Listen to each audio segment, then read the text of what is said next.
नमस्ते दोस्तों। आज हम इस विषय पे बात करने जा रहे हैं जो मंत्रों से नहीं भाव से जुड़ा है, जो कर्मकांड से नहीं आत्मा से जुड़ा है और जो किसी ग्रंथ या पंक्ति से नहीं बल्कि अनुभव से जुड़ा है। आज का विषय है शिव गुरु से दया कैसे मांगी जाती है। जी हाँ, शिव कोई साधारण देवता नहीं है, वे केवल पूज्य नहीं हैं, गुरु हैं। वे केवल आराध्य नहीं हैं, मार्गदर्शक हैं। और शिव से दया मांगने का अर्थ है अपने अहंकार को उनके चरणों में रख देना। आइए सबसे पहले हम जानते हैं शिव गुरु कौन है। शिव को आदि गुरु कहा जाता है। इसका अर्थ है सभी गुरुओं के भी गुरु। शिव ना जन्म लेते हैं, ना मरते हैं, ना पक्षपात करते हैं और ना किसी से कुछ मांगते हैं। पर जब कोई सच्चे भाव से टूट कर पुकारता है तो वही शिव करुणा के सागर बन जाते हैं। इसलिए शिव से दया मांगने की पहली शर्त है उन्हें भगवान नहीं गुरु मानना। आइए, दया मांगने से पहले हमें क्या कुछ तैयारियां करनी पड़ती हैं हम जानते हैं। शिव गुरु से दया ऐसे नहीं मांगी जाती है, हे शिव मेरी ये समस्या दूर कर दो। शिव पहले आपको बदलते हैं, फिर आपकी परिस्थिति बदलते हैं। इसलिए पहले ये 3 बातों को जान लें। मैं दोष किसी और को नहीं दूंगा। दूसरा, मैं अपने कर्म स्वीकार करूंगा। तीसरा, मैं परिणाम से अधिक सुधार चाहता हूँ। जब ये भाव आ जाए तभी शिव सुनते हैं।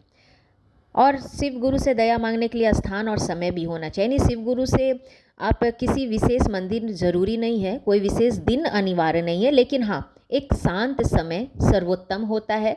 ब्रह्म मुहूर्त 4 से 6 या फिर रात का सन्नाटा, साफ कमरा, दीपक अगरबत्ती जला लें। शिव की तस्वीर या शिवलिंग भी हो तो भी चलेगा। और कुछ भी ना हो तो खुले आकाश के नीचे भी आप बैठ के शिव को पुकार सकते हैं। शिव गुरु से दया मांगने की विधि हम जानेंगे। सबसे पहले आंखें बंद करें, रीढ़ सीधी रखें, 3 गहरी सांसें लें और मन में कहें, आज मैं जो कुछ मांगने नहीं, आज मैं अपने गुरु के सामने खुद को खोलने आया हूँ। शिव गुरु को आमंत्रण दें। अब मन ही मन या धीरे स्वर में कहें, हे आदि गुरु शिव, आप शब्दों में नहीं, आप मौन में प्रकट होते हैं। मैं अपने सीमित मन से आपको बुला रहा हूँ। यदि मैं योग्य हूँ तो मेरे भाव स्वीकार कीजिए। ये कोई मंत्र नहीं है, ये अनुमति मांगना रहता है। जब शिव से दया मांगने से पहले अपने दोष को स्वीकार करें। धीरे धीरे कहें, हे शिव गुरु, मैंने कई बार गलत रास्ते चुने। मैंने क्रोध किया, अहंकार किया, अधैर्य किया। मैं ये नहीं कहूँगा कि मैं निर्दोष हूँ, मैं केवल यह कहूँगा कि मैं अज्ञान में था। यही क्षण है जहाँ शिव की करुणा जागती है। अब हम जानेंगे कि दया की वास्तविकता क्या है। जब दया मांगिए, लेकिन इस तरह नहीं कि मेरी समस्या ख़त्म कर दो, मुझे सही बना दो। नहीं, आप बोलिए, हे शिव गुरु, यदि मेरा मार्ग गलत है तो मुझे तोड़ दीजिए, पर यही सही दिखाइए।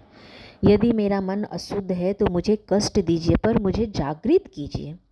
मुझे सुख नहीं चाहिए, मुझे सत्य चाहिए। मुझे विजय नहीं, मुझे विवेक चाहिए। यही शिव से दया मांगने का शुद्ध रूप है। अब कुछ मत बोलिए, कम से कम 5 से 10 मिनट के लिए आप एकदम मौन होके बैठ जाइए। शिव उत्तर शब्दों में नहीं देते, वे भाव बदलते हैं, वे दृष्टि बदलते हैं। आपका मन हल्का लगेगा, कभी आंखों में आंसू भी आ जाएंगे, कभी अजीब सी शांति मिलेगी। यही शिव की दया का संकेत है। शिव गुरु की दया कैसे पहचानिएगा? तो समस्या तुरंत खत्म हो जाएगी। शिव की दया का यही मतलब है। आप बदलने लगते हैं, आपकी प्रतिक्रियाएं बदलने लगती हैं, आपका क्रोध कम होने लगता है, आप धैर्य बढ़ाने लगते हैं। जब आप वही परिस्थिति में पहले जैसे नहीं रहते तो समझिए शिव ने आपको छू लिया है। कितने दिनों तक आपको ऐसा करना चाहिए? तो आपको रोज़ 11 दिन करें, या सोमवार को करें, या जब आपका मन अस्थिर ना हो।